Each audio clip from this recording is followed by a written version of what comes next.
बड़ी खबर। समाजवादी पार्टी के वरिष्ठ नेता आजम खान और उनके बेटे अब्दुल्ला आजम को रामपुर की स्पेशल एमपी एमएलए अदालत ने दोहरे पैन कार्ड मामले में 7-7 साल की कैद की सजा सुनाई है। साथ ही दोनों पर 50,000 का जुर्माना भी लगाया है। मामला और आरोप विस्तार से मूल शिकायत और एफआईआर।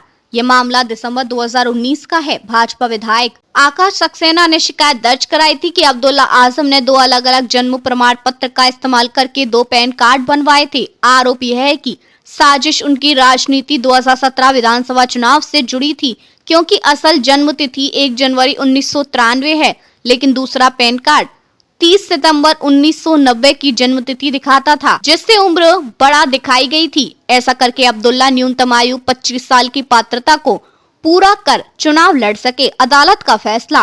विशेष न्यायाधीश शोभित बंसल ने फैसला दिया। दोनों को आईपीसी की धारा 467 जालसाजी, 468 दोहरे दस्तावेजों की जालसाजी, 471 मिथ्या दस्तावेज का उपयोग, 420 धोखाधड़ी और 120 भी षड्यंत्र के तहत दोषी ठहराया गया।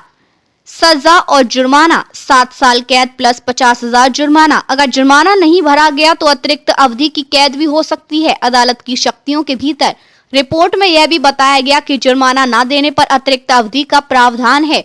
गिरफ्तारी के बाद प्रतिक्रिया।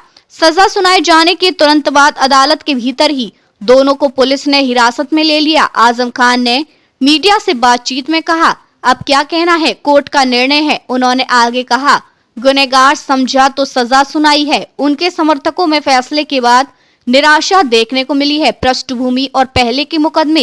ये आजम खान का कम से कम 7वां मुकदमा या सजा नहीं है। उन पर पहले से कई अन्य केस भी चल रहे हैं। आजम खान 2 महीने पहले 23 सितंबर 2025 को सीतापुर जेल से रिहा हुए थे और अब फिर कोर्ट के फैसले के बाद उन्होंने जेल वापसी की है।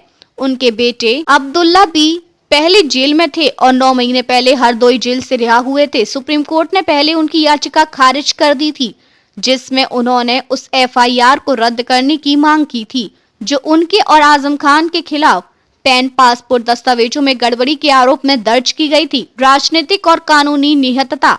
यह फैसला राजनीतिक रूप से भी बेहद संवेदनशील माना जा रहा है, क्योंकि आजम खान सपा के वरिष्ठ नेता हैं और उन पर लंबित कानूनी मुसीबतों में एक और बड़ा झटका है। यह उन्हें उनके राजनीतिक पुनरुद्धार की कोशिशों में भी बाधा बना सकता है, खासकर उत्तर प्रदेश जैसे अहम राज्य में। इस फैसले से यह भी संदेश गया है कि अदालत ऐसे दस्तावेजों और चुनावी कूल रचनाओं को गंभीरता से देख रही है और धोखाधड़ी के आरोपों पर कार्रवाई कर रही है। इसके साथ ही ये देखना होगा कि सपा इस फैसले के राजनीतिक नतीजों को कैसे संभालती है।